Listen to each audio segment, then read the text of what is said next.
안녕하십니까. 현금 지원 신청 대상 사업에 대하여 설명드리도록 하겠습니다. 이 부분은 상당히 중요한 그런 내용이 되겠습니다. 아시는 대로 2019년 1월 1일부터 외투 기업에 대한 법인세 감면이 전면 폐지가 되었습니다. 그래서 2018년도에 현금 지원 예산이 60억이었는데 2019년에 500억으로 늘렸고 2020년 올해는 550억으로 다시 현금 지원 예산을 늘렸습니다. 그래서 외국인 투자기업의 입장에서 본다면 현금 지원 예산이 많이 늘어났으니까 가능만 하다면 현금 지원을 받고 싶어 할 그런 욕구가, 그런 동기가 있을 겁니다.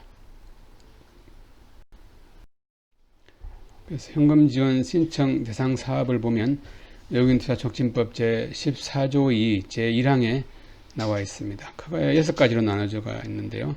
한번 살펴보겠습니다. 첫 번째는 신성장 동력 산업기술 수반 사업, 두 번째는 첨단 기술 및 첨단 제품 사업. 이것은 외초급이 개정되어서 2020년 8월 5일부터 시행되는 것으로 예정이 되어 있습니다. 그래서 이번에 근거해서 현금 지원을 신청하려면 현재는 가능하지 않고 2020년 8월 5일 이후부터 가능하겠습니다. 세 번째는 소재 부품 장비 산업이 있습니다. 우리 흔히 소부장이라고 하는 그런 소재 부품 장비 산업이 현금 지원 신청 대상 사업이 되겠습니다. 네 번째는 고용을 많이 하는 사업, 업종이라든지 사업의 종류에 불구하고 고용을 많이 하면 현금 지원 신청 대상이 되겠습니다. 다섯 번째는 연구개발센터 운영이 있는데 모든 연구개발센터가 아니라 법에서 정하고 있는 연구개발센터를 운영할 때 현금 지원 신청 대상 사업에 해당이 됩니다. 여섯 번째는 기타 외국인 투자위원회가 지원할 필요가 있다고 인정하는 경우 이렇게 되어 있습니다. 여기에서 두 가지로 나누어져 있는데 첫 번째는 지역본부입니다. 리저널 헤드쿼터라고 하죠. 그래서 다국적 기업이 한국에 지역본부를 설치한다면 현금 지원 신청 대상이 되겠습니다. 그리고 마지막으로 지역 특화 산업 및 광역 협력권 산업을 하는 경우에 현금 지원 신청 대상이 됩니다. 그래서 크게 7가지 사업이 현금 지원 신청 대상 사업에 해당한다고 보시면 됩니다. 근데 특히 여기서 현금 지원 대상 사업이 있고 또 다른 요건으로서 외국인 투자 비율 요건이 있습니다. 그래서 외국인 투자기업이 외국인이 단독으로 투자한 그런 경우라면 문제가 없겠지만 합작 투자로 외국인 투자기업이 설립된 경우에는 외국인 투자 비율이 100분의 30 이상인 경우에 하나입니다. 따라서 최소 외국인 투자 비율 100분의 30이라고 이해를 하시면 될 것 같습니다. 이런 내용들은 현금 지원 제도 운영 요령 제3조에 나오는 내용입니다. 따라서 외국인 투자 비율 100분의 30 이상 요건은 중요한 요건이어서 어쩌면 외국인 투자 촉진법에 이런 내용들이 있어야 되는데 그런데 있지 못하고 현금 지원 제도 운영 요령 제3조에 이런 부분들이 있다는 걸 기억하실 필요가 있겠습니다. 그래서 지금부터는 각각의 요건에 대하여 좀 더 자세히 살펴보도록 하겠습니다. 1번에 앞에서 간단하게 신성장 동력 산업기술 수반 사업이라고 말씀드렸는데 실제로 법 조문에는 이렇게 좀 길게 장황하게 설명이 되어 있습니다. 조세 특례 제한법, 앞으로는 그냥 조특법이라고 하겠습니다. 조특법 제121조의 2 제1항 제1호에 따른 사업을 격려하기 위하여 공장시설을 새로 설치하거나 정설하는 경우 이렇게 되어 있습니다. 물론 공장시설이 아닌 경우에는, 다시 말해서 제조업이 아닌 경우에는 사업장을 말합니다. 그리고 새로 설치하거나 정설하는 경우 이 표현은 외국인 투자기업이 한국에 처음 진출할 때 현금 지원 신청이 될 뿐만 아니라 기존에 있는 외국인 투자기업이 새로운 사업을 시작하는 경우에도, 다시 말해서 정설하는 경우에도 기본적으로 현금 지원 신청 대상에 포함은 됩니다. 외적부에서 정하고 있는 그런 사업에 해당이 된다면 말입니다. 그래서 121조의 이 제1항 제1호는 다시 말해서 조세 특례 제한법 조특법에 있는 내용인데 이것은 외국인 투자기업이 조세 감면 신청을 할 때 조세 감면 요건에 해당되는 것입니다. 다시 말해서 외국인 투자기업이 조세 감면 결정을 받으면 그것이 조세 감면뿐만 아니라 현금 지원을 신청할 수 있는 요건도 되겠습니다. 가끔 이런 경우도 있습니다. 외투기업이 나는 조세 감면 결정을 받아보았자 어차피 법인세 감면은 폐지되었으니까 우리는 이렇게 건물을 임차를 해서 사업을 할 거기 때문에 지방세를 감면받을 일이 없다. 취득세라든지 재산세를 납부할 일이 없다. 그리고 우리는 관세 혜택을 받을 수 있는 자본재를 수입할 일도 없다. 그래서 조세감면 신청에 실익이 없어서 조세감면 신청을 하지 않을 것인데, 그렇더라도 현금 지원을 받기 위해서는 조세감면 신청을 하여야 하는 것이냐 이렇게 질문을 할 수 있는데, 지금으로서는 그렇다고 밖에 말씀드릴 방법이 없는 것 같습니다. 왜냐하면 현금 지원 대상 자격에 신성장 동력 산업기술 수반 사업이라고 되어 있는데, 이 신성장 동력 산업기술 수반 사업인지 아닌지 여부를 확실하게 결정할 수 있는 것은 지금은 조세감면 신청을 하는 것밖에 없기 때문입니다. 다시 조특법 제121조 2 제1항 제1호에 따른 사업을 자세히 살펴보면 설명을 뭐라고 하고 있느냐 하면은 국내 산업의 산업구조의 고도화와 국제 경쟁력 강화에 기여한 신성장 동력 산업에 속하는 사업으로서 대통령령으로 정하는 기술을 수반하는 사업 이렇게 되어 있습니다. 그러면 다시 대통령령으로 정하는 기술을 수반하는 사업이 무엇인지를 알기 위해서는 조특법 시행령 제116조의 2 제2항을 보셔야 되는데, 여기에 뭐라고 되어 있느냐 하면은 조특법 시행령 별표 7에 따른 신성장 원천 기술 및 두 번째, 이와 관련된 소재, 생산 공정 등에 관한 기술로서 기획재정부령으로 정하는 기술, 이 두 가지를 합쳐서 신성장 동력 산업기술이라고 정의를 하고 있습니다. 그래서 한 번 더 말씀을 드리면 조특법 시행령에 있는 별표 7에서 정하고 있는 그런 기술, 그리고 이 기술과 직접 관련된 소재 생산 공정 등에 관한 기술로서 기획재정부령으로 정하는 기술 이렇게 정의를 하고 있습니다. 그러면 조특법 시행령 별표 7에는 어떤 내용들이 있느냐 하면은, 물론 나중에 실제로 현금 지원을 신청한다든지 조세감면을 신청할 때는 이 별표 7을 뭐 이렇게 인쇄를 해서 자세히 보셔야 할 내용이지만, 우선 좀 간단하게만 지금 이 표를 다 보여드릴 수는 없으니까 별표 7에 그 기술들이 이렇게 나와 있습니다. 총 223개 기술이 거기에 포함이 되어 있는데 12가지로 대분류가 되어 있습니다. 그래서 뭐 천천히 한번 읽어보겠습니다. 1번 미래형 자동차, 2번 지능정보, 3 차세대 소프트웨어 및 보안, 4 콘텐츠, 5 차세대 정보 디바이스, 6 차세대 방송통신, 7 바이오 헬스, 8 에너지 산업 환경, 9 융복합 소재, 10 로봇, 11 항공우주, 12 첨단 소재 부품 장비 이렇게 되어 있습니다. 그래서 외국인 투자 기업이 현금 지원을 신청하고 싶은데 현금 지원 신청 대상 사업이 되는지를 확인하기 위해서 조세특례제한법 제121조 2 제1항 제1호에 해당되는 것으로 생각이 된다면 이 별표 7을 찾아서 거기에 해당되는 기술이 있는지 한번 보셔야 합니다. 그리고 앞에서 기획재정부령으로 정하는 기술이라고 되어 있는데, 기획재정부령으로 정하는 기술이라고 하면 우리가 시행규칙을 말하는 거지 않습니까? 그래서 조특법 시행규칙 제51조에 보면 제목이 외국인 투자에 대한 조세 감면의 기준 등 이렇게 되어 있습니다. 그 2항에 보면 뭐라고 되어 있느냐면 조특법 시행규칙 별표 14 신성장 기술 직접 관련 소재 공정 기술 이렇게 되어 있습니다. 여기도 마찬가지로 이 별표에 가서 보면 16개 세부 기술이 나와 있습니다.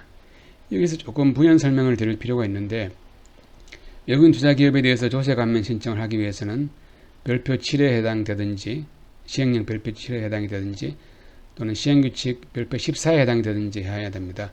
근데 우리가 별표 7은 사실은 외국인 투자 조세 감면을 위해서 만들어진 표라기보다는 밑에 나와 있는 대로 일반적으로 국내 기업들의 신성장 원천 기술을 얻기 위한 연구개발비 세공제를 목적으로 만들어진 그런 별표입니다. 그래서 뭐 말 그대로죠. 신성장 원천 기술, 아직까지 본격적으로 사업화하지 않은 그런 분야에 대해서 국내 기업들이 연구개발비를 지출한다면 원래 그런 비용들은 송금 산입되는 항목이죠. 법인세를 줄여줄 수 있는 비용 항목이지만 거기에 추가해서 그 비용의 일부를 비율을 곱해서 추가적으로 다시 세액 공제를 하는 겁니다. 텍스 크레딧, 세액 공제라고 하면 일정한 금액을 산출해서 직접 산출 법인세액에서 바로 차감을 하는 거죠. 효과가 있는 겁니다. 그래서 별표 7은 외국인 투자 기업을 위해서 만들어진 표는 아니지만 준용을 하고 있는 거고, 단지 시행규칙 별표 14만 외국인 투자 기업의 조세 감면 결정을 위해서 만들어진 그런 표다. 그렇게 이해를 하시면 되겠습니다. 어쨌든 현금 지원을 받기 위해서는 조세 감면 결정을 받아야 되는 것이니까요. 조세 감면에 대해서 좀 이해를 하시는 필요가 있어서 좀 길게 이렇게 설명을 드리는 것입니다. 그리고 대통령령으로 정하는 기술에 대한 정의가 있고 또 대통령령으로 정하는 기술을 수반하는 사업 이렇게 되어 있습니다. 그래서 최종적으로 외국인 투자기업이 조세 감면 신청을 해서 조세 감면 결정을 받기 위해서는 대통령령으로 정하는 기술을 수반하는 사업이어야 됩니다. 여기서 이 내용들은 시행령, 저택법 시행령 제116조 2 제1항에 나와 있는데 저택법 제121조 2 제1항 제1호에 따라 법인세, 소득세, 취득세 및 재산세를 감면하는 외국인 투자는 다음 각호 요건을 모두 갖추어야 한다 이렇게 되어 있습니다. 그래서 첫 번째 요건은 앞에서 말씀드린 신성장 동력 산업기술을 수반하는 사업을 영위하여야 되고 두 번째는 외국인 투자 금액이 신성장 동력 산업의 특성 등을 고려하여 기획재정부령으로 정하는 금액 이상일 것. 다시 말해서 기술도 수반해야 되지만 금액 요건도 있습니다. 그래서 저택법 시행규칙 제51조 제1항에 보면 200만 달러 이렇게 되어 있습니다. 그래서 금액으로서는 200만 달러 이상 투자하면서 신성장 동력 산업기술을 수반 산업을 영위해야 조세 감면 신청을 하고 거기에 해당이 된다면 조세 감면 결정을 받을 수가 있습니다. 근데 위에 보시면 표에 법인세, 소득세, 취득세 및 재산세를 감면하는 외국인 투자 이렇게 되어 있는데 이 표현을 좀 오해하실 수 있을 겁니다. 법인세는 지금 감면되지도 않는데 왜 이런 표현이 있느냐 하면은 이게 이제 조문에 자세히 보시면 아직까지 이렇게 남아 있고 단지 이제 조세 감면 신청 부분에 가서 법인세를 감면하기 위해서는 뭐 2018년 12월 31일까지 신청하여야 한다. 그렇게 되어 있기 때문에 여기에 뭐 법인세 있는 것이 뭐 그렇게 이상하지는 않습니다. 그리고 소득세도 사실은 법 조문이니까 모든 경우를 가정을 해서 이렇게 소득세라고 포함시켜 놨는데 실무적으로는 의미 없는 내용이 되겠습니다. 뭐 개인 사업자인 경우에 법인세가 아니니까 소득세라는 표현이 있다고 이해를 하시면 되겠습니다. 그래서 그러면 우리가 신성장 동력 산업기술 수반사업 해당 여부를 확인을 받아야 현금 지원 신청을 할 수 있다고 이렇게 말씀을 드렸는데 그러면은 이것은 어떻게 확인을 받는지에 대해서 다시 말해서 조세 감면 신청을 하는 것이죠. 그래서 어떤 기업들은 현금 지원을 신청하지 않는 경우에라도 또 조세 감면을 필요한 경우에는 이 내용을 뭐 아셔야 될 그런 내용입니다. 그래서 외국인 투자기업이 조세 감면 결정을 받으려면 신청 기한이 있습니다. 외국인 투자기업의 사업 개시일이 속하는 과세연도의 종료일까지 기획재정부 장관에게 감면 신청을 하여야 한다 이렇게 되어 있습니다. 신청 양식은 저택법 시행규칙 별지 제80호서식 조세감면 신청서가 있습니다. 그 첨부서류에 보시면 신청 및 신고 내용을 구체적으로 증명하거나 설명하는 서류 사본 이렇게 되어 있습니다. 그래서 우리가 뭐 사업의 내용을 쭉 설명을 하는 거죠. 그래서 우리가 이러이러한 사업을 하기 때문에 이것은 우리가 조세감면 신청 대상 사업에 해당이 된다. 신성장 동력 산업기술을 수반하는 사업이다. 그런 것을 이렇게 특별한 양식이 있는 것이 아니라 구체적으로 서술식으로 해서 설명을 하는 겁니다. 그다음에 두 번째는 이제 좀 다 읽을 필요는 없는데 이것은 어떤 내용이냐 하면은 신성장 동력 산업기술이 수반된다고 주장하는 경우에 그 기술이 국내 기술인 경우에는 가능하지 않습니다. 그래서 국내에서 개발한 기술을 기반으로 하고 외국인 투자가 이루어지는 경우에는 조세 감면 신청을 할 수가 없습니다. 기술 자체가 해외에서 이전되는 것을 전제로 합니다. 그래서 기술 이전 계약서를 첨부하여야 조세 감면 신청을 할 수 있습니다. 뭐 로열티 계약서라고 보시면 되겠죠. 그래서 이런 신청을 기재부 장관이 받게 되면 기재부 장관이 결정을 하는 것은 아닙니다. 관계 중앙관서의 장과 협의를 거치게 되는데요. 그래서 관계 중앙관서의 장은 그 기술의 주무부처라고 보시면 됩니다. 어떤 기술은 산업통상자원부 소관일 수도 있고 또 어떤 기술은 문화관광체육부일 수도 있고 또 어떤 기술은 보건복지부일 수도 있습니다. 그래서 그 기술에 따라서 해당되는 주무부처에 기재부가 협의를 거쳐서 조세 감면 결정을 내리게 됩니다. 그래서 실제적으로 중요한 그 의견은 기술의 주무부처에서 내리게 되고 기재부 장관은 어떻게 보면 신청 창구 역할을 하는 걸로 보시면 됩니다. 근데 우리가 여기에서 이제 취득세라든지 재산세 감면에 대해서는 또 그 소관이 다르기 때문에 행정안전부 장관하고 또 해당 사업장을 관할하는 지방자치단체의 장을 말한다 이렇게 되어 있는데 협의를 거쳐야 됩니다. 그래서 예를 들어서 서울시에 투자가 이루어진다면 서울시장과 협의를 거쳐야 되는 거죠. 그리고 재산세 같은 경우에는 또 기초지자체이기 때문에 뭐 구청장, 서울 같은 구청장입니다. 이런 협의를 거쳐서 감면 여부를 결정하고 이를 신청인에게 알려야 합니다. 실제로 이런 사례도 있었습니다. 서울에 있는 모 호텔이었는데 좀 오래된 이야기입니다. 호텔도 개별형 외국인 투자 지역으로 신청을 하면은 그 당시는 법인세, 취득세, 재산세 이렇게 다 감면받을 수 있었습니다. 그래서 그 기재부로 신청을 했는데 기재부가 서울시하고 이제 그 당시는 뭐 영등포 구청이었습니다. 구청과 협의를 거치는데 구청에서는 협의를 못 해주겠다는 겁니다. 왜냐하면 모처럼 우리 그 관할 지역 내에 대규모 호텔이 들어오는데 그것을 재산세를 감면해달라는 건 우리는 좀 동의할 수 없다. 그래서 우리는 협의를 해주지 못하게 되겠다. 뭐 그런 경우도 있었습니다. 그래서 할 수 없이 그러면 우리가 조세 감면 결정을 받더라도 재산세는 자진해서 내겠다.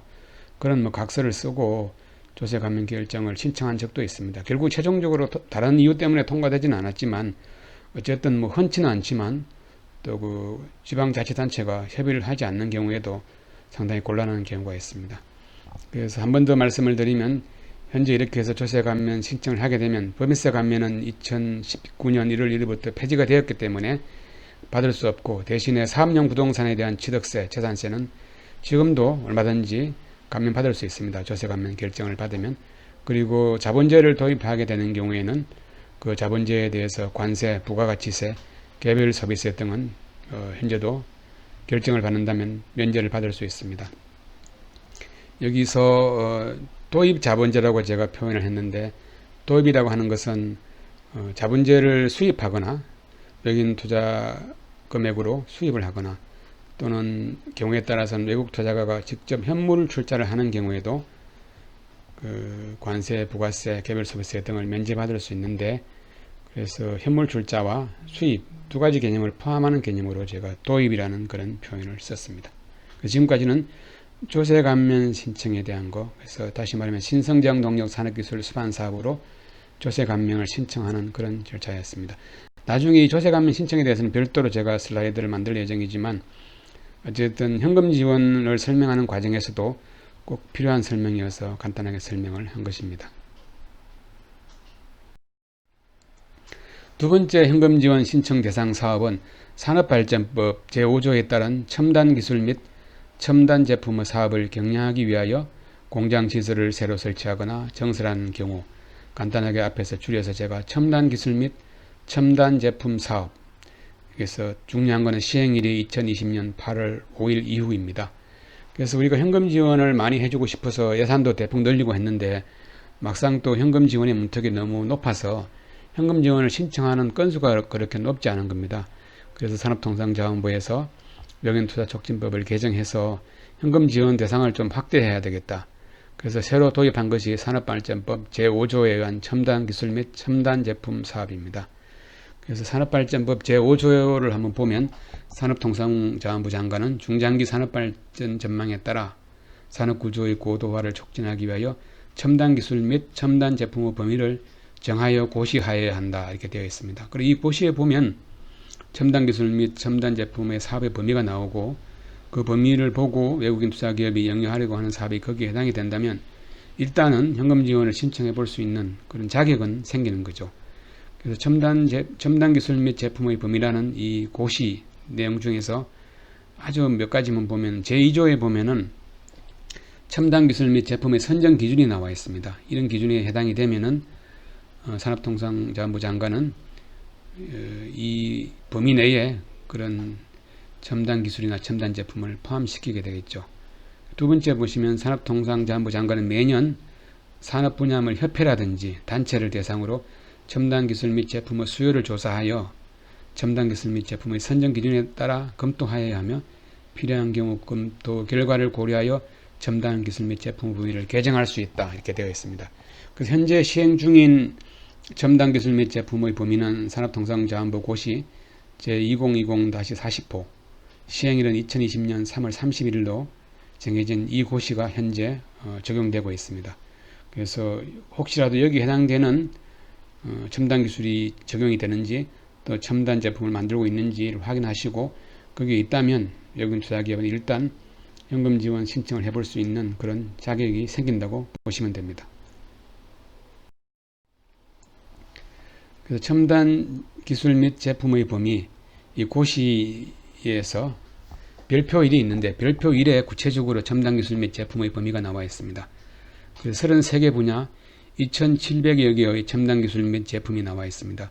그래서 어지간하면 2,700여 개에 해당되는 것을 찾을 수도 있겠죠. 그래서 한편으로 보면 현금 지원을 신청해 볼 수 있는 그런 가능성, 문턱은 상당히 낮아졌다고 보시면 되겠습니다. 이것도 한번 천천히 읽어보겠습니다. 1번에 지식 서비스 분야가 있고, 2번에 대분류죠. 2번에 나노융합 분야, 3 바이오 분야, 4 반도체 분야, 5 디스플레이 분야, 6 금속 재료 분야, 7 섬유 의료 분야, 8 화학 공정 소재 분야, 9 생산 기반 분야, 10 2차 전지 분야, 11 세라믹 분야, 12 생산 시스템 분야, 13 로봇 분야, 14 자동차 분야, 15 조선 해양 분야, 16 정보 가전 분야, 17 의료기기 분야, 18 항공 분야, 19 플랜트 엔지니어링 분야, 20 에너지 자원 분야, 21 원자력 분야, 22 신재생에너지 분야, 23 전력 분야, 24 엠베디드 소프트웨어 분야, 25 청정 기반 분야,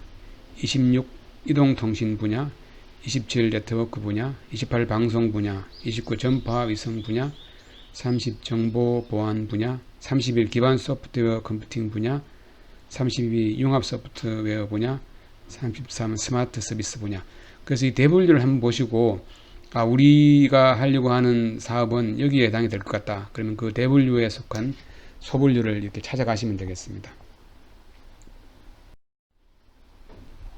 그 다음에 여기도 마찬가지로 기업에서 이제 확인을 해보니 거기 나오는 겁니다. 그래서 그 해당 여부를 최종적으로 판정하는 것은 기업이 아니라 다시 신청을 해서 그 공식적인 그런 확인 과정을 거치게 됩니다. 그래서 앞에 제가 첨단 기술 및 제품의 범위라는 그 고시에 보면 제4조, 5조, 제6조에 이것을 어떻게 확인을 신청해서 확인을 받는지 이렇게 설명을 하고 있습니다. 그래서 첨단 기술 및 제품 범위 해당 여부를 확인받으려는 자, 신청자는 별지 제1호 서식의 신청서와 그에 따른 서류를 구비하여 산업통상자원부에 제출하여야 한다. 그래서 이게 우리가 과연 내가 생각하고 있는 것이 이게 첨단 기술 및 제품의 범위에 해당되는지 공식적으로 확인을 받아야 된다는 것입니다. 그래서 첨단 기술 및 제품 검토 여부 확인 이렇게 되어 있는데요. 보시면은 산업부 장관은 첨단 기술 및 제품의 범위 확인에 관한 신청서가 제출된 경우, 접수된 경우라고 해야 되겠죠. 해당 기술 및 제품을 검토 확인하여야 하며 이 경우 해당 기술 소관부처와 협의를 거쳐 검토 확인하여야 한다. 여기도 마찬가지입니다. 이 기술에 따라서는 산업통상자원부가 아닐 수도 있으니까요. 해당 그 부처하고 협의를 거쳐야 된다는 거고, 그 다음에 두 번째는 미비하거나 추가로 필요한 자료가 있을 경우에는 신청자에게 보완을 요청할 수 있다. 당연한 이야기입니다. 그리고 서류를 보완하지 않을 때는 신청을 반려할 수 있다는 얘기고, 그래서 여기에서 이제 해당되는 것으로 결론이 나면 확인서를 발급하도록 되어 있습니다. 산업통상자원부 장관은 첨단 기술 및 제품이 확정된 경우 신청자에게 첨단 기술 및 제품의 범위, 별지 제2호 서식의 확인서를 발급하여야 한다. 그래서 여기 나와 있는 게 별표 1, 별지 서식들이 쭉 있는데 이것은 산업발전법에 있는 것이 아니고 첨단 기술 및 제품의 범위라는 이 고시에 있는 별지가 되겠습니다. 그래서 이 고시를 그럼 어디에서 찾느냐 설명드리면 산업통상자원부 고시 제2020-40호를 원문을 보기를 원한다면 여기 법제처에서 운영하는 사이트가 있습니다. www.law.go.kr 여기 가시면 현행 법령이라고 입력창이 뜨는데 거기다가 산업발전법을 입력하고 클릭을 하게 됩니다. 그러면 법 조문을 이렇게 쭉 보여주는데 그 중에서 제5조 조문으로 이동을 하면 5조 조문 오른쪽 아래에 그 위임 행정규칙을 클릭하게 되면은 이 내용을 보실 수 있습니다. 그래서 요즘은 그 중요한 하위 규정들을 주로 이제 법 조문, 관련되는 법 조문 밑에다가 링크를 걸어서 볼 수 있도록 되어 있습니다. 100% 다 그런 건 아닌데 상당 부분 이렇게 되어 있으니까 이런 하부 규정들을 찾아보기가 상당히 편리해졌습니다. 세 번째 현금 지원 대상 사업은 우리가 흔히 말하는 요즘 핫한 그런 아이템이죠. 소부장이라고 하는 소재 부품 장비 산업입니다. 그래서 사실은 그 전부터 소재 부품은 뭐 육성해야 된다 그래서 소재 부품 전문 기업 등의 육성에 관한 특별 조치법 이런 법이 있었는데 이것을 좀 더 이제 특히 일본의 뭐 무역 규제인가요? 무역 보복인가요? 이런 걸 이제 할 때 소재 부품 이런 쪽에 많이 관련이 있었기 때문에 특별하게 더 소재 부품 산업을 육성해야 되겠다는 필요에 의해서 법 이름을 약간 바꿨습니다. 장비 산업을 새로 추가를 한 거죠. 소부장. 소재 부품 장비 산업 경쟁력 강화를 위한 특별 조치법. 이렇게 법 이름을 좀 바꾸고 내용을 수정을 해서 대체 입법을 했습니다. 종전의 소재 부품 전문 기업 등의 육성에 관한 특별 조치법은 없어진 것이고 소재 부품 장비 산업 경쟁력 강화를 위한 특별 조치법으로 대체가 된 것입니다. 그래서 이 법 제2조에 보면 그 정의가 나와 있습니다. 소재 부품은 무엇을 소재 부품이라고 하느냐면 상품의 제조에 사용되는 원재료 또는 중간 생산물로서 대통령령으로 정하는 것. 장비는 무엇이냐면 소재 부품을 생산하거나 소재 부품을 사용하여 제품을 생산하는 장치 또는 설비로서 대통령령으로 정하는 것 이렇게 되어 있습니다. 그래서 소재 부품으로 그 현금 지원을 신청하려면 소재 부품도 여러 가지 분야가 많이 있습니다. 그런데 그 중에서도 제2조, 제1호 및 제2호에 따른 소재 부품이어야 되고 또 대통령령으로 정하는 소재 부품이어야 됩니다. 그러면 다시 대통령령으로 정하는 소재 부품이 무엇인지를 다시 찾아가 봐야 되겠죠. 여기 가보니까 소재 부품 장비 산업 경쟁력 강화를 위한 특별조치법 시행령에 보시면 제2조에 이렇게 나와 있습니다. 다음 어느 하나에 해당하는 소재 부품 및 장비 이렇게 되어 있고 별표 1에 따른 업종으로 한정한다 되어 있습니다. 그래서 최종 생산물의 고부가치화에 기여가 큰 것, 첨단 기술 또는 핵심 고도 기술을 수반하는 소재 부품 장비로서 기술 파급 효과 또는 부가가치 창출 효과가 큰 것, 산업의 기반이 되거나 산업 간 연관 효과가 큰 것, 수급이 원활하지 않을 경우 주력 산업 등의 생산에 차질을 초래하는 것.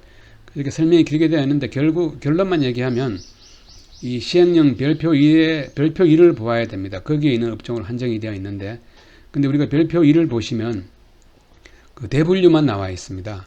그래서 대통령령이라고 하는 것은 이제 대통령의 그 결재를 받아서 확정하는 것이지 않습니까? 거기서 다시 이제 대분류만 해놓고 또 세분류는 다시 산업통상자원부 장관한테 위임을 했습니다. 그것이 산업통상자원부령이고 산업통상자원부령은 이제 시행규칙이라고 하지 않습니까? 그럼 결국은 최종적인 결론은 현금 지원 대상 소재 부품은 어디를 봐야 되느냐 하면은 시행규칙 별표 1을 봐야 됩니다. 여기는 세분류까지 이렇게 나와 있거든요.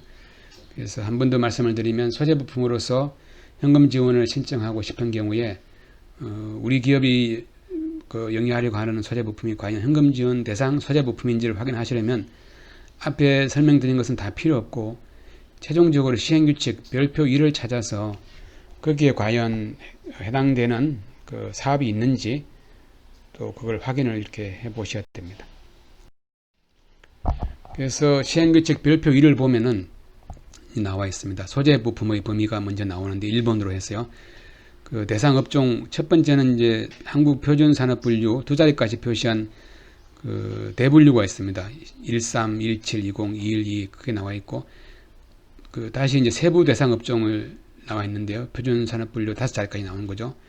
여기 보시면 18가지 종류가 있습니다. 18가지, 3가지, 19가지 쭉 나와 있습니다. 그래서 이것에 해당되는 여부를 기업이 이제 알기를 원하시면 제일 중요한 게 제일 먼저 해야 될 게 우리가 영위하려고 하는 그런 소재 부품 그 업종이 표준 산업 분류 몇 번에 해당되는지 그것을 이제 확정을 해야 됩니다. 그것을 이렇게 외부에 물어보시는 분들이 많은데 그건 외부에 물어볼 것이 아니라 기업에서 확인해야 될 내용입니다. 그래서 우리가 통계청에 들어가서 한국 표준 산업 분류 번호를 찾아보는 난이 있는데 거기서 하나하나 이제 검색을 해가면서 확정을 하는 거죠. 그래서 우리가 보기에 우리가 영위하려고 하는 소재 부품은 확실하게 누가 뭐래도 나는 확실하게 5자리 번호가 확정이 되었다. 그러면은 여기에 나와 있는 시행규칙 별표 1에 가셔서 그 5개 표준 산업 분류가 거기에 있는지 확인을 해야 되는 겁니다. 5자리니까 5자리가 다 일치를 해야 되겠죠. 4개만 일치하면 안 되는 겁니다. 5자리가 정확하게 일치하게 있는 건지를 찾아서 확인해야 됩니다. 그래서 1번은 소재 부품의 범위. 다시 이 중에서 이제 앞에서 좀 이어지는 내용이네요. 다시 제조업이 26번, 27, 28, 29, 30, 31, 58 대분류가 있습니다. 의외로 출판업도 이렇게 분류가 있습니다. 그래서 우리가 하려고 하는 사업이 뭐 소재 부품에 해당이 될까? 그래서 뭐 미리 포기하실 필요는 없습니다. 한번 찾아보실 필요는 얼마든지 있다고 생각이 됩니다. 총 업종이 246개 그런 소재 부품 업종이 있으니까요. 그리고 장비의 범위가 따로 있습니다. 이건 새로 이제 원래 추가된 범위니까요. 장비의 범위 중에서도 대분류가 나와 있고 소분류가 총 31개 소분류가 해당이 되는 경우가 있습니다. 그래서 소재 부품 또 장비 최종적으로 5개 한국 표준 산업 분류를 확정해서 찾아보았는데 여기에서 일치하는 것이 하나도 없다. 그러면은 소재 부품으로서는 현금 지원을 신청할 수 없는 것이죠. 그렇게 결론을 내리면 되는 것이고 확실하게 해당되는 것이 있다. 그럼 일단은 현금 지원 신청 자격은 생기는구나. 그렇게 이해를 하시면 됩니다. 여기서도 마찬가지로 그 기업에서 결론을 내려서 이제 나왔는데 그것을 확정을 해야 될 것이 않습니까?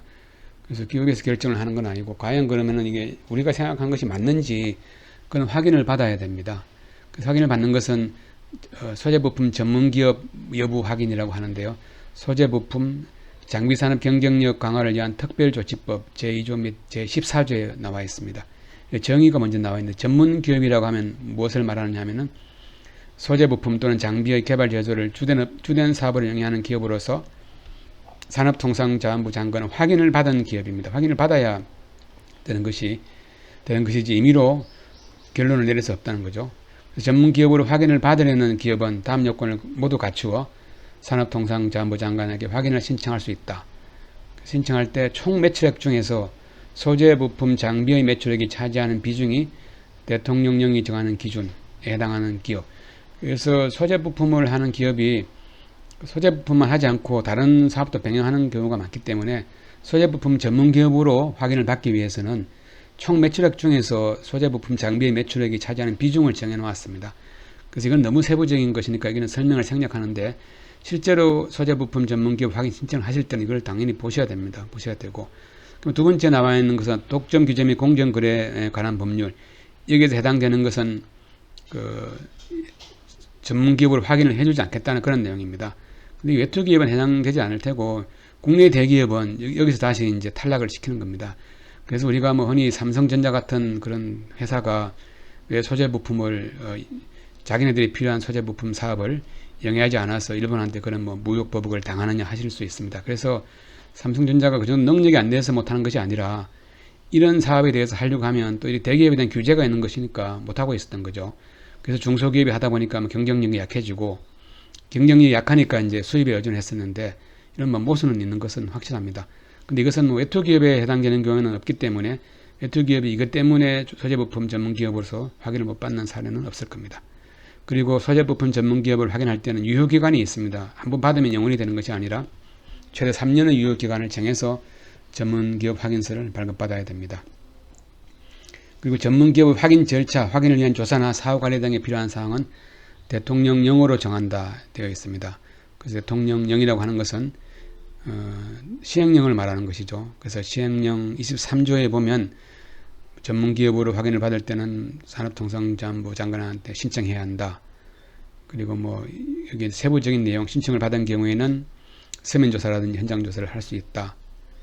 또 산업통상부 장관은 전문기업을 확인을 받은 기업이 전문기업의 요건을 유지하고 있는지를 확인하기 위하여 필요한 경우에는 서면조사 또는 현장조사를 할 수 있다. 그리고 기타 전문기업의 확인 및 사업관리 등에 필요한 사항은 산업통상자원부 장관이 정하여 고시한다. 사실은 이런 실무를 하다 보면 중요한 내용은 이 고시에 다 있습니다. 그래서 이 고시를 이제 찾아보시려면 소재 부품 장비 전문기업 확인 요령 여기 보셔야 되는데 산업통상자원부 홈페이지에 가시면 고시 그 파트에서 찾아볼 수 있습니다. 고시가 현재 적용되고 있는 시행되고 있는 고시는 2020-48호 이렇게 되어 있습니다.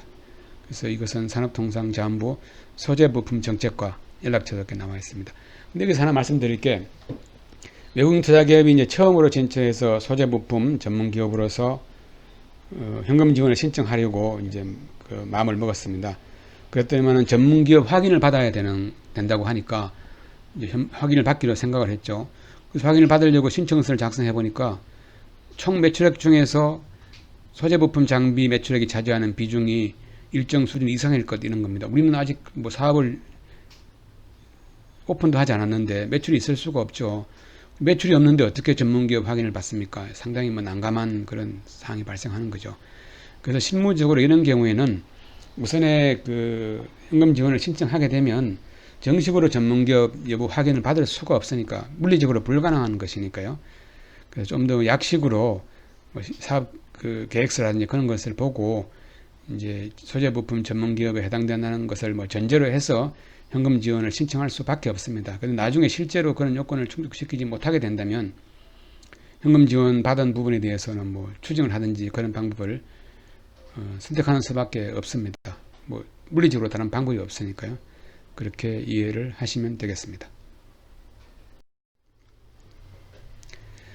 그리고 소재부품 장비산업 소부장이 나왔으니까 현금 지원과 직접 관련되는 내용은 많은 것도 있습니다만 또 이게 중요한 내용이기 때문에 한 번 더 언급을 해보겠습니다. 먼저 제일 중요한 것은 소재부품 장비산업에 대한 현금 지원 상한 소부장이라고 하죠.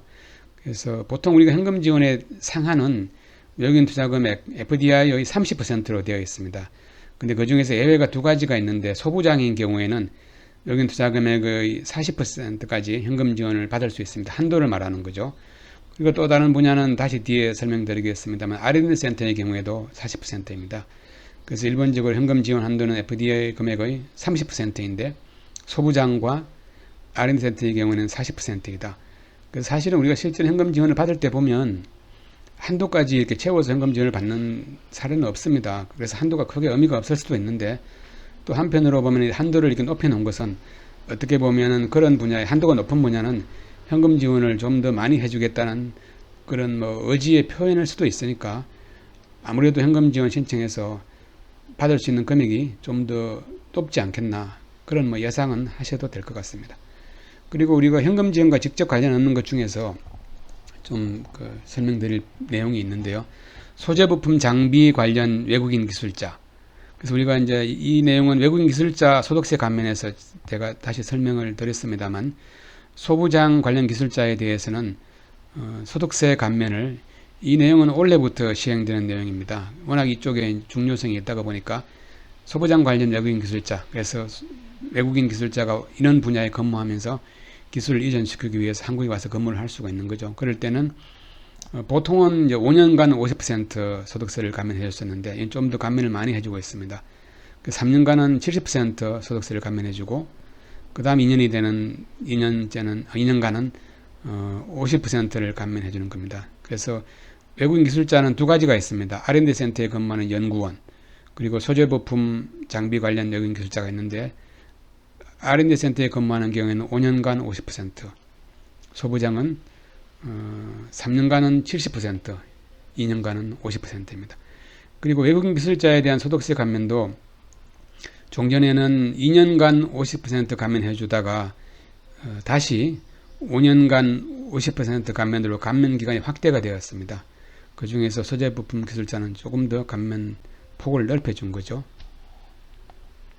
그래서 소재 부품 장비 관련 외국인 기술자는 어떤 기술자를 말하는 것이냐 하면은 첫 번째는 대한민국의 국적을 가지지 않은 사람으로서 소재 부품 장비 산업 경쟁력 강화를 위한 특별조치법 제16조에 따른 특화 선도 기업 등에서 근무하는 사람, 그래서 특화 선도 기업, 전문 기업, 강소 기업 및 창업 기업에서 근무하는 사람으로 되어 있습니다. 이 특화 선도 기업이라든지 전문 기업, 강소 기업 및 창업 기업에 대한 정의는 이 소재 부품 장비 특별법에 다시 정의가 나와 있으니까 자세한 내용은 거기를 보셔야 될 것 같습니다.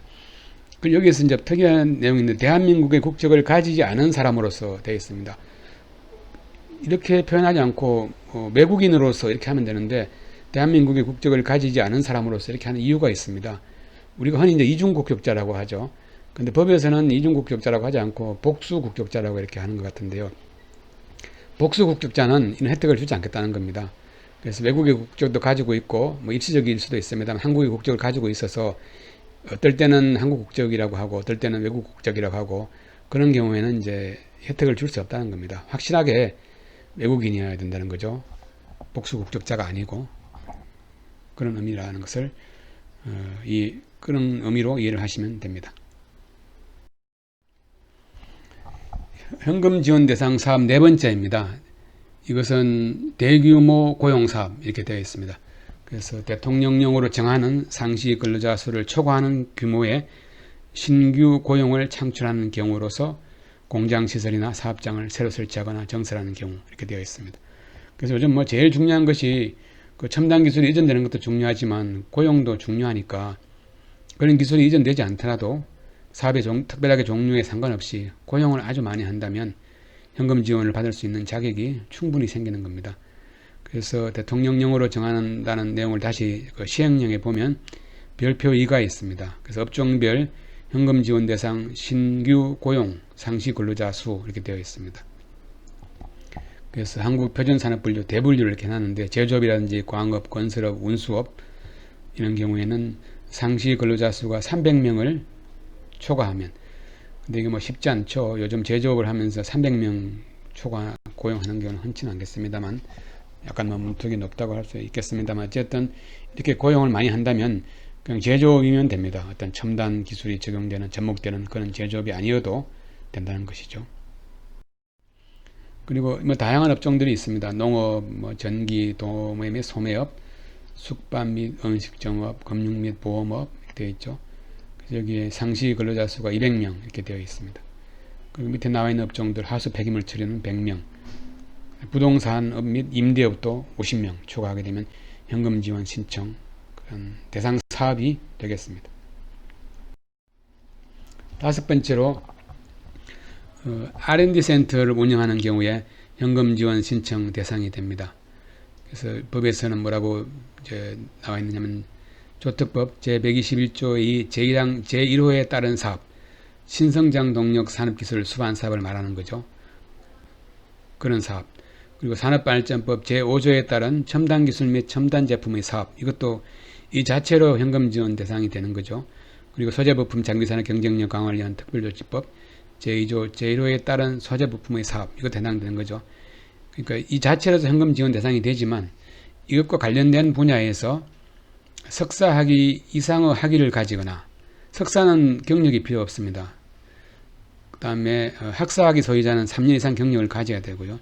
이런 사람들의 그 연구 전담 인력의 상시 근로자 수가 고용 규모가 5명 이상이고, 다음 어느 하나에 해당 경우에는 R&D 센터 운영으로서 현금 지원 신청 대상이 되는 겁니다. 첫 번째 요건이 사업을 위한 연구개발 활동을 위하여 연구시설을 새로 설치하거나 정설하는 경우, 이것도 마찬가지입니다. 연구시설을 새로 설치할 수도 있지만 기존의 투기업이 뭐 정설할 수도 있습니다.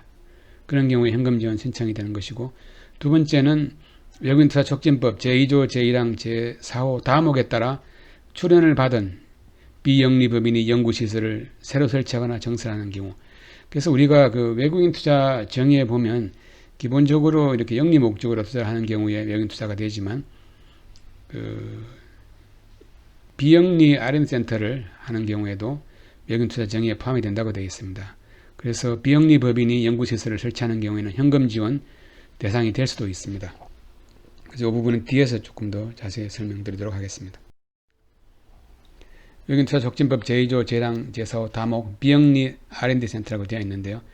그래서 가끔 보면 이제 이 비영리 R&D 센터를 설치하는 경우가 있습니다. 가장 좋은 예가 그 파스텔 연구소가 있습니다. 우리나라에 그 비영리 R&D 센터로 이렇게 이제 설치가 되었는데, 사실 파스텔 연구소는 이 외척법이 개정되기 전에 그 비영리 법인으로 설립이 되었기 때문에 외국인투자촉진법을 적용받지는 않았는데, 그런 경우에 이제 비영리 법인인 경우에도 그 기술 개발이라든지 우리나라에 끼치는 영향이라든지 그런 게 워낙 이제 지대해서 외국인투자촉진법을 적용해서 지원을 해주고 싶었는데, 그 당시에는 비영리 법인을 설립하는 것은 외국인 직접 투자가 아니었기 때문에 그런 지원을 해줄 수가 없었습니다.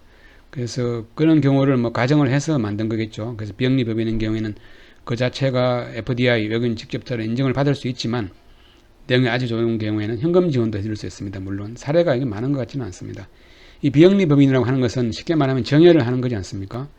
그래서 거기에서 이익이 나든지 하더라도 그것을 뭐 분배할 수 없는 그런 것을 비영리 법인이라고 하는데, 글쎄요, 그런 게 뭐 흔치는 않습니다만 가끔은 이렇게 있는 것 같습니다. 실제로 인천 경제자유구역에 규모가 크지는 않지만 몇 가지 그 비영리 R&D 센터가 있습니다. 그래서 대통령령으로 정하는 기준 되어 있는데, 여기 보시면은 뭐 굳이 또 이것은 전체 출연금 중에서 외국인이 출연하는 것은 100분의 10 이상, 10% 이상은 맞는데, 금액은 뭐 5천만 원으로 되어 있습니다. 본래 외국인 투자는 1억 원인데 5천만 원 이렇게 되어 있습니다. 뭐 의미가 크게 있는 것 같지는 않지만 이렇게 되어 있고요. 그 다음에 요건은 뭐 독립된 연구시설을 갖출 것, 그리고 다음 어느 하나에 해당할 것. 그래서 과학기술 분야의 학사학위 사유자라서 3년 이상 연구 경력을 가지거나 또 석사학위를 가진 경우에는 경력이 필요 없고, 이는 전담 인력의 근로기준법 제11조에 따른 상시 근로자 수가 5명 이상일 것. 둘 중에 하나입니다. 그렇거나 통계법 제22조에 따라 통계청장이 작성 고시하는 한국표준산업분류에 따른 자연과학 및 공학연구개발업을 수행할 것. 이게 뭐 실무적으로는 중요하지 않습니다. 그냥 뭐 이런 것들이 있다고 이렇게 뭐 보시면 될 것 같습니다. 그럼 연구개발센터 관련해서 좀 중요한 내용이 있어서 별도로 이렇게 정리를 했는데요. 앞에서 설명드렸습니다. 연구개발센터에 대한 현금 지원 상한은 소부장 산업과 마찬가지로 외국인 투자 금액의 40%입니다. 기타 사업은 30% 이렇게 되어 있는데요. 그리고 이제 여기서 외국인 투자 금액 이렇게 40% 나와 있는데, 이 중에 그 장기 차관 금액은 포함하지 않습니다. 그 내용은 현금 지원 제도 운영 요령에 나오는데, 다시 뭐 설명드릴 기회가 됩니다만 제가 생각나서 말씀드리는데, 우리가 40% 30% 이렇게 정할 때 장기 차관 금액은 여기에 포함되지 않는다. 우리가 뭐 FDI라고 하고 신고도 받고 합니다만, 또 이럴 때는 장기 차관은 제외를 하고 있어서 현금 지원을 받을 그런 기대를 하고 투자를 한다면 장기 차관 투자를 하면 안 되고 전부 다 에쿼티 투자로 해야 되겠죠. 그리고 해외에서 조달되는 연구개발비도 현금 지원 대상 외국인 투자 금액으로 간주 가능하다. 이것도 상당히 중요한 내용입니다.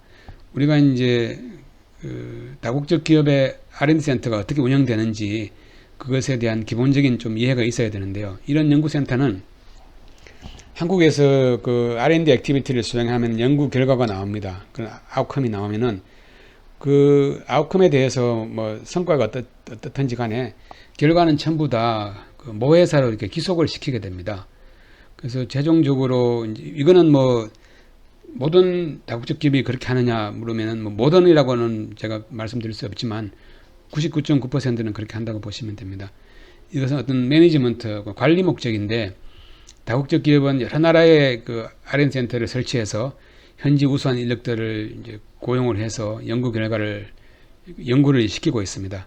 그래서 그런 결과들은 최종적으로 그 모회사에 이렇게 취합을 해서 IP로 관리를 하게 되기 때문에 연구 결과물은 전부 다 모회사로 기속을 시키고, 그럼 모회사 자회사는 엄연히 별도의 법인이니까요. 자회사가 열심히 그 연구 개발 결과를 해서 모회사에 그냥 넘겨줄 수는 없겠죠. 대신 그런 것들을 이렇게 기속을 시키고 그것의 연구 결과에 대한 대가를 받는 겁니다. 주로 연말에 가서 뭐 인건비 항목이 가장 크겠죠. 그런 인건비 명목으로 이제 보전을 받게 되는데, 그렇게 보전받는 금액은 손익계산서 거래입니다. 그 수익으로 잡히는 거죠. 모회사가 투자를 하는 것이 아니라.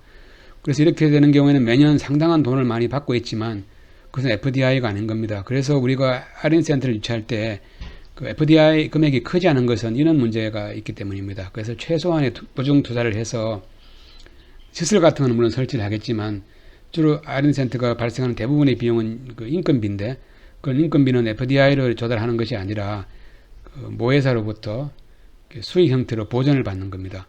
그래서 이건 FDI가 아니기 때문에 연구개발센터는 현금 지원을 해주려고 하니까 외국인 투자 금액이 너무 적은 겁니다. 그래서 그런 문제가 있어서 실제로 이건 FDI가 아니지만 연구개발비를 보전받는 거, 인건비 형태로 보전받는 것은 현금 지원을 할 때만큼은 FDI 금액으로 간주를 하는 겁니다. FDI가 아니지만 간주를 한다는 거죠. 그래서 약간 모순이 있죠. 장기 차관 금액은 FDI라고 신고도 하지만 외국인 투자 금액에 포함시키지 않으면서 R&D 센터는 FDI 신고를 하지 않고 손익계산서 거래로 수익으로 받는 것을 또 외국인 투자 금액에 포함시켜서 계산을 하고 있습니다. 어쨌든 R&D 센터를 현금 지원 신청할 때는 이 부분이 굉장히 중요한 부분입니다. 이것을 모르고 현금 지원 신청한다는 것은 사실 뭐라고 해야 되나, 필수적으로 알아야 될 내용을 놓친다고 보는 겁니다. 그리고 연구개발센터에 근무하는 연구원에 대한 외국인 기술자 소득세 감면은 설명드렸습니다만 5년간 50% 이렇게 세금 감면을 해주고 있습니다. 이게 일몰 조항으로 되어 있어서 2021년 12월 30일 이전에 근로를 제공한 날이 속해야 됩니다. 그래서 이때 내년에 가서 다시 연장 여부를 결정을 하겠죠. 이 취지는 그렇습니다. 그 우수한 그런 뭐 외국인 인력들이 와서 이런 연구개발 활동을 하게 되면 뭐 직접적으로는 아니겠지만 간접적으로 우리나라에 좀 기술 이전이 되지 않겠느냐. 그러려면은 그런 개인들에 대해서 어떤 한국에 가서 근무를 하고 싶어야 뭐 오지 않겠습니까? 그래서 우리나라의 그 개인 소득세율이 워낙 높으니까 그런 세금 혜택을 줘서라도 그런 기술자들을 데려오자, 그런 취지에서 세금 감면을 해주고 있는 것입니다. 그 밖에 여섯 번째, 투자 금액에 비하여, 투자 금액은 크지 않다는 얘기죠. 반대로 얘기하면 국내 경제에 미치는 효과가 큰 투자로서 외국인 투자가 요건 등에 관하여 대통령령으로 정하는 기준에 따라 외국인 투자위원회가 지원할 필요가 있다고 인정하는 어느 하나에 해당하는 경우 되어 있습니다. 그래서 대통령령으로 정하는 기준을 보니까 외촉법 시행령 제20조 2 제4항에 있습니다.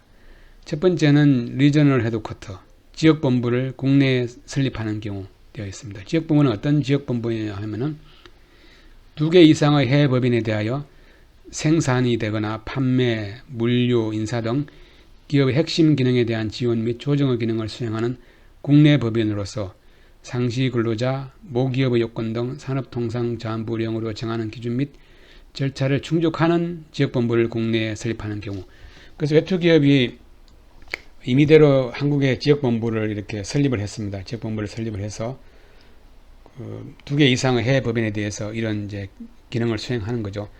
그래서 임의로 해서는 안 되고 산업부에서 정하고 있는 산업통상자원부령을 정하는 기준에 해당이 되어야 됩니다.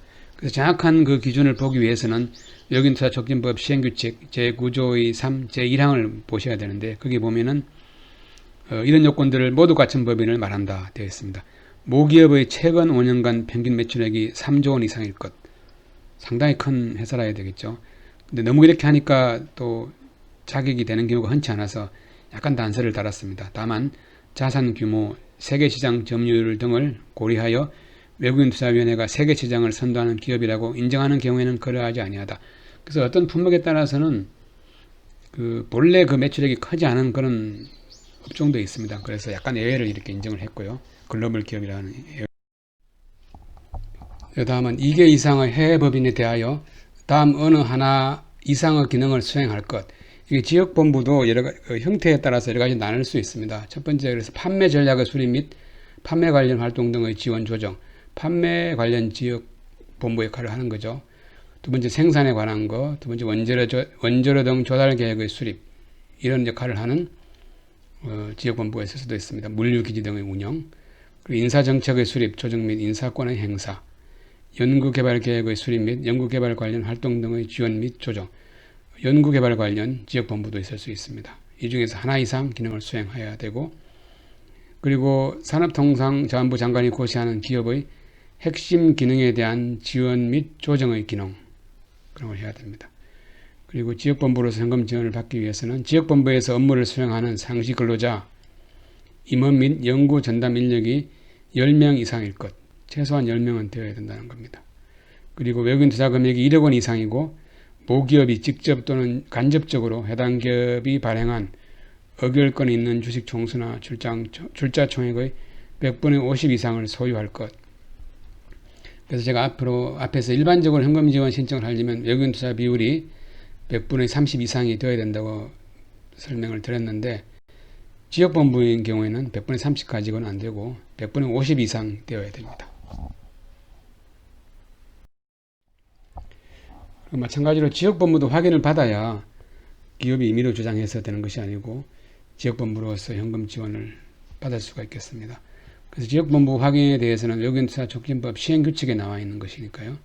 비교적 다른 것들에 비해서 좀 쉽다고 볼 수 있겠습니다. 요건만 맞는다면 말입니다. 절차라든지 그런 것들이 있어서 지역본부의 지정을 받으려는 외국투자가 또는 외국인투자기업은 별지 외국인투자촉진법 시행규칙 제11호의 2서식에 따라 다음 서류를 첨부하여 산업통상자원부 장관에게 제출하여야 한다, 이렇게 되어 있습니다. 그래서 모기업의 평균 매출액을 확인할 수 있는 영업보고서 등 공표된 자료 일부, 재무제표, 세계시장 점유율 등 모기업이 글로벌 기업임을 증명할 수 있는 자료, 또 해당 법인의 기능을 확인할 수 있는 사업계획서 또는 업무계획서, 지역본부가 관할하는 해외 법인의 재무제표, 지역본부 업무를 수행하는 임직원의 명단 및 조직도 일부, 주주명부 등 지역본부에 대한 모기업의 지분 비율을 증명할 수 있는 서류 일부.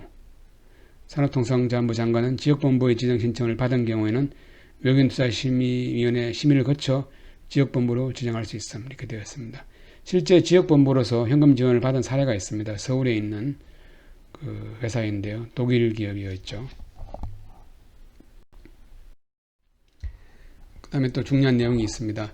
해외 조달 지역본부 인건비 이렇게 되어 있는데, 해외에서 조달되는 인건비도 현금 지원 대상 외국인 투자 금액으로 간주 가능하다 이렇게 되어 있습니다. 그래서 앞에서 R&D 센터의 경우에 연구개발 결과물을 모회사에 계속시키고 그 보전받는 그 금액, 또 현금 지원을 할 때에 한해서 외국인 투자 금액으로 간주할 수 있다 그렇게 설명드렸습니다. 그런데 지역본부인 경우에도 이 지역본부라는 것이 사실은 다른 나라에 있는 그런 자회사들을 관리해주는 그런 역할을 하는 것이니까 그 지역본부 자체가 수익은 발생하지 않지 않습니까? 사업을 하지 않으니까.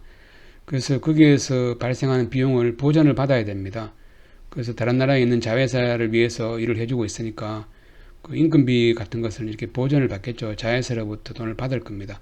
그렇게 받는 돈은 앞에서 R&D 센터가 연구개발 활동을 해주고 받는 돈과 마찬가지로 손익계산서의 수익 항목으로 계산되는 그런 금액입니다. 우리가 FDI가 되려면 대차대조표상에 자본금 계정이 늘어나야 되지 않습니까? 아주 예외적으로 부채 계정이 늘어나도 장기자금 방식을 외국인 투자라고 해서 FDI가 됩니다만, 기본적으로 에퀴티 인베스트먼트를 해야 되지만, 그리고 그런 것들은 대차대조표 상에서 발생하는 거래이지만, 거래해야만 FDI가 되지만, 이것은 손익계산서 거래이지만 현금 지원을 할 때, 지역본부에 현금 지원을 할 때에 한해서 FDI로 간주를 한다. 그런 내용입니다. 또 실제 현금 지원을 받는 업체에 있어서는 굉장히 중요한 내용이 되겠죠. 그리고 본래 여기 설명드린 내용은 아닙니다만, 지역본부가 나왔으니까 지역본부 근무 외국인 근로자 과세 특례가 있습니다. 그래서 일반적으로 외국인 근로자는 본인의 선택에 의해서 5년간 단일 세율 100분의 19% 단일 세율을 곱한 금액을 그 금액으로 세액을 할 수 있습니다. 근로소득세를 납부할 때 연봉 곱하기 19% 해서 단일 세율을 적용하거나, 아니면은 우리랑 동일하게 똑같이 한국 사람들처럼 소득세법 제55조 제1항, 이것은 그 순차적으로 이렇게 소득이 올라갈수록 높은 세율이 적용되는 그런 방식 두 가지 중에서 선택을 할 수 있습니다. 근데 이 선택은 일몰조항으로 되어 있어서 2021년 12월 30일 이전에 국내에서 최초로 근로를 제공하기 시작하는 경우에만 적용이 되지만, 지역본부에 근무하는 외국인 근로자는 적용 기한의 제한이 없습니다. 그래서 이 혜택을 받으려면 현금 지원을 받을 목적이 아니더라도 이 혜택을 받기 위해서라면 앞에 지역본부 확인을 받아야 되는 거죠, 별도로. 그래서 뭐 운이 좋은 회사라면 지역본부 확인을 받아서 현금 지원 신청도 하고, 또 거기에 근무하고 있는 외국인 근로자에는 소득세 감면 효과도 받을 수 있습니다. 그래서 이런 경우에는 지역본부에 근무하는 외국인 근로자는 적용기한에 제한이 없다는 말은 뭐 큰 의미가 있는 것은 아니고, 이게 뭐 어떤 의지의 이것도 뭐 표현이라고 할 수 있을 텐데, 표시. 그래서 일반적으로 외국인 근로자는 일몰조항으로 정해놓고 2021년 11월 31일 가서 다시 평가를 해서 이걸 종료시킬 수도 있지만, 외국인 근로자는 좀 더 뭐 예측 가능성을 높여준다고 할까요? 이런 일몰조항이 아니라 꾸준히 그 세금감면 혜택을 주겠다, 그런 의사의 표시로 이해를 하시면 되겠습니다.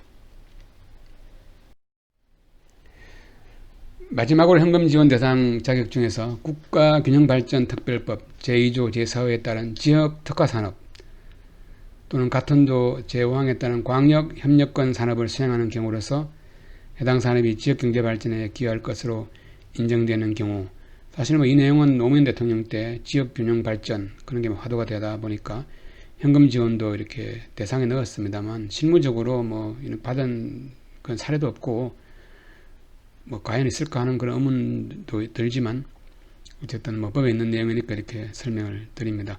그래서 지역 특화 산업이나 광역권 협력 산업은 어떻게 정하는 것이냐 하면은, 시도지사가 관계 중앙행정기관의 장이라든지 또 관할구의 시군구 시장, 군소, 구청장 협의를 거쳐서 어떤 산업을 해당 시도의 지역특화 산업과 해당 광역협력권 산업으로 선정할 수 있습니다.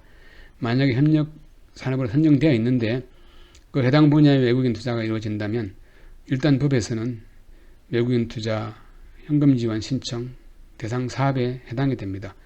그래서 자세한 내용들은 국가균형발전특별법 제11조 제1항에 이렇게 보시면 어떤 산업을 이렇게 선정할 수 있는지 그런 내용들이 나옵니다.